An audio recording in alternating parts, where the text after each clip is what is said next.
The next layer in the OSI model is the presentation layer. The presentation layer is important when it is necessary to change the format of a message. Two main functions of the presentation layer are data translation and encryption. Data translation is the process of translating data from one format into another so different types of computer systems can use the data. Four types of data translation include bit order translation, byte order translation, character code translation, and file syntax translation. Bit order translation is the process of devices being aware of the bit order of data when receiving it.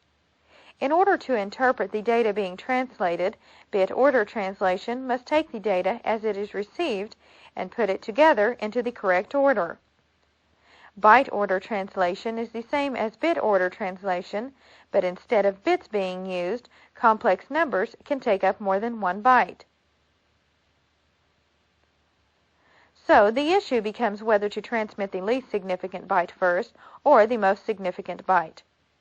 Character code translation translates data using different character sets to represent letters, numbers, and special characters.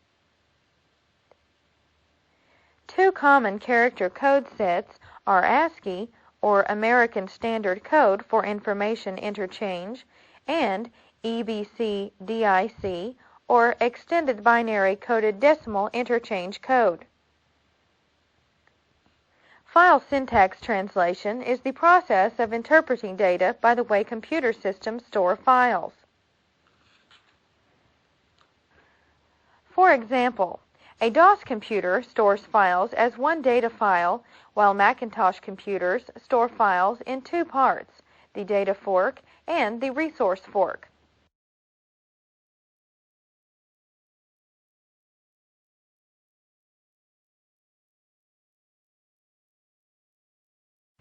Encryption is the process of encoding messages for security reasons.